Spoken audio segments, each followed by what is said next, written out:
There's an enormous range of historic architecture that's referenced in Dayton's churches, everything from Gothic to Romanesque to more Tudor styles. There's so often these great big structures in the middle of our neighborhoods that are really important. The neighborhood is built around them, and they have a dominating presence in the neighborhood. It's fun to be able to drive around and see a Gothic building and a Romanesque building built to the same scale as the great cathedrals in Europe that they mimic. They're really the heart and soul of neighborhoods, and they should be preserved because they tell us so much about the past of our city and the past of historic architecture as well.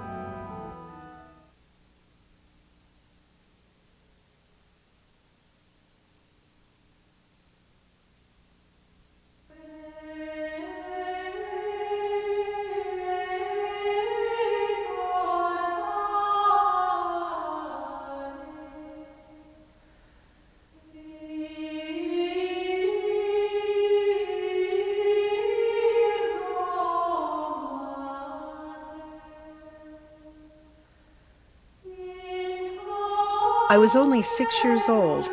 Before school, we would go to morning mass, and in my child's mind, Sacred Heart looked like God's castle.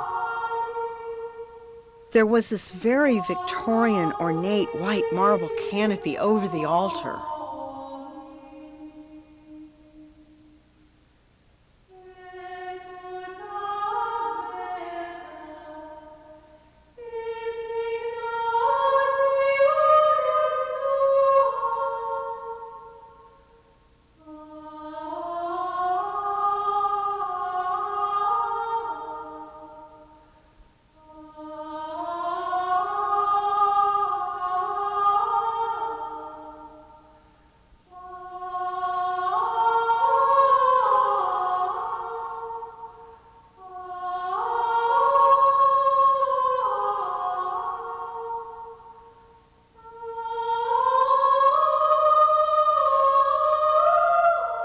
It's sad when you see any church abandoned or allowed to deteriorate.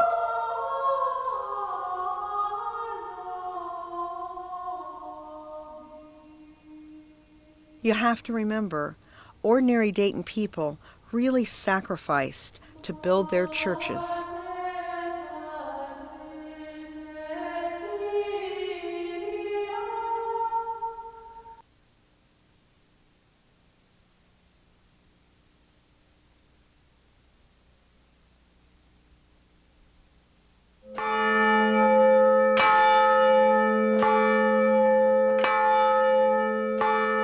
It was built in 1906, dedicated in 1907. In 1913, paint was hardly dry, and it was under 4 feet of water. It's amusing that the Christians build churches with the prow sticking up. The only way it looks like a boat, the only way it can float, is to continue to turn it upside down. Right here on this corner, it's not what looks and feels like inner city, but it's center city, and we need to redefine neighbor. We don't have, at least for the time being, a lot of residential neighbors. We have people, I call them home away from homers, that are spending the better part of their lives in cubicles, in offices, concerned about one thing or another, and we are seeking ways of engaging people who live and or work downtown. Jesus Christ is walking these streets, and we're endeavoring to walk with him. We want to be a safe place where people can pause for the cause, pray, rest. We're alive. We're not dead people trying to look alive. We're not simply preserved. We're very thankful to be here at this time, at this place, doing what on earth the Lord is calling us to do.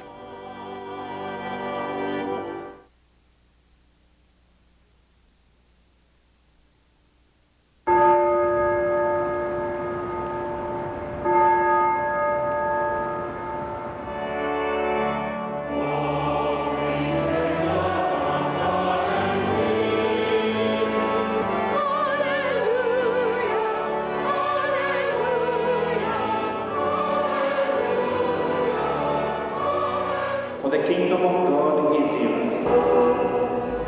The building is a typical turn-of-the-century German church that would have been built in Germany. The windows tell the story of Mary's life. There are paintings on the walls which are not frescoes. They are paintings by Bernard Bellario, who studied in Italy. There's marble from the same marble that's in St. Peter's in Rome in the sanctuary. The lanterns hanging in here are called Tiffany style. Actually, they're being hung upside down because one of the pastors didn't like the way they looked right side up.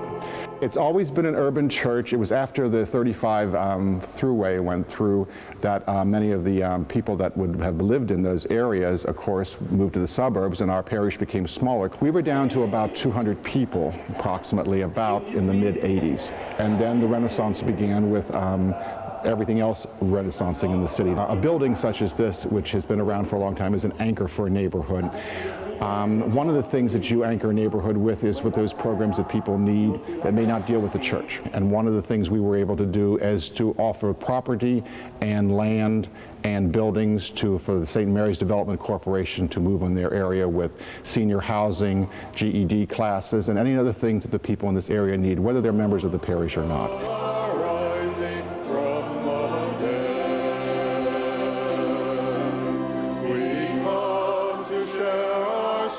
This is a historic building that's still being used every day for its original purpose, and that's special. We come to know our rising from the dead.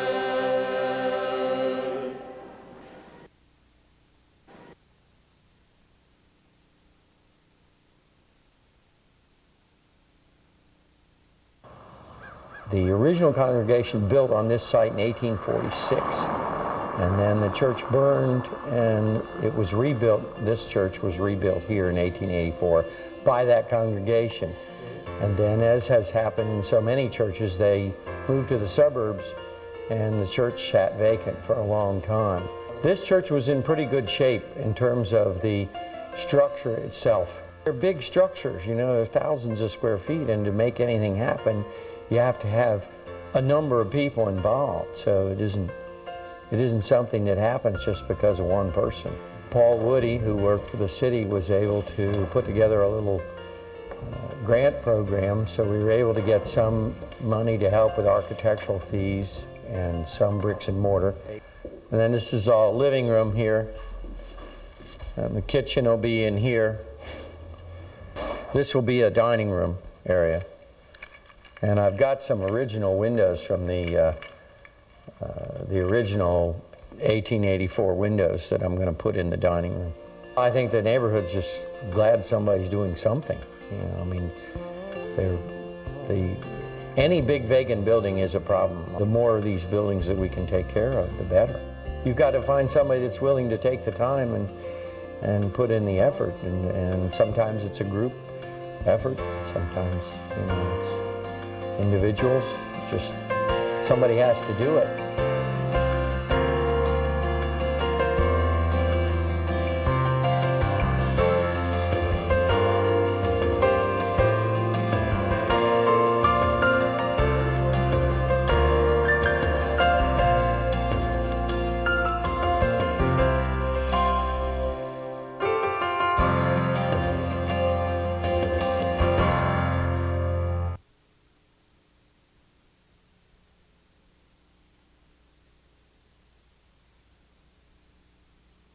Welcome to 123 Clay Street.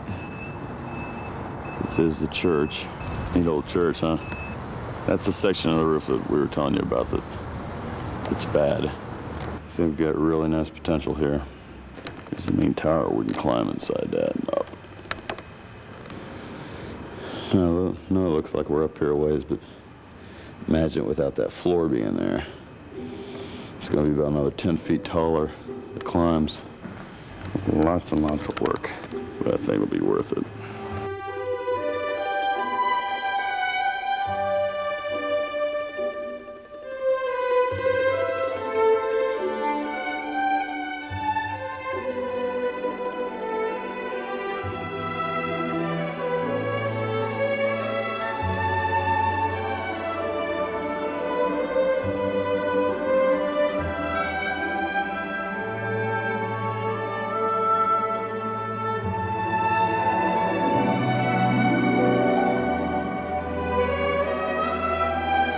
Our demographic's pretty broad.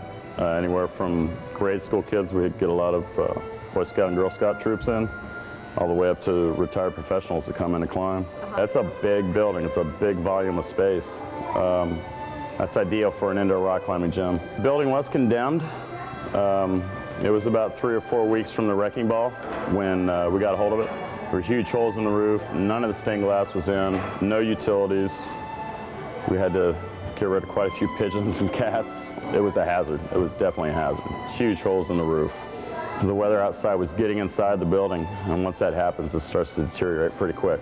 The day I got the permit to put a new roof on this building, I also got a warning from the city that I was going to be arrested if I didn't get the building brought back up to code again. So.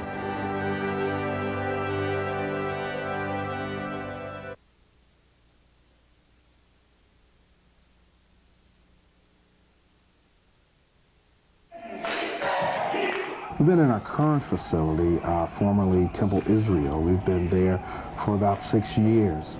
When we moved there 6 years ago, we were a much smaller congregation. We thought we'd be here forever. We were really kind of at the size where it made sense to go out into the suburbs and, you know, buy 40 acres and create a Walmart, Kmart parking lot. But we wanted not to create our own city, but to be a part of building this city. Building institutions and changing communities and saving neighborhoods takes consistent, hard work, prayer, fasting, tithing, giving, consistently. When we decided that we wanted to stay in the city, I began to talk to civic leaders. We ultimately agreed to be a partner with DMHA for this Hope 6 grant. Because of matching requirements really comes to about $44 million that's coming to southern Dayton View. 150 single-family homes will be built, and we will be building a worship center, and also there will be built in cooperation with HUD, Omega, and HUD will be building a family life center. It's not just that we're located in a city, but that we're a part of the community, and that takes a lot of work. That takes talking to people. It also takes listening to people, and I think that we've done that work pretty well, and I feel really good about that. Now I'm ready to design a pretty building. I'm really clear that this is a gateway into Northwest Dayton. God has us placed here on this corner for a reason, is that we need a gateway that says, you know, people cross that bridge coming over from downtown and bam, there it is. And whatever we build needs to say something new, something fresh, something exciting. This is a neighborhood worth being a part of.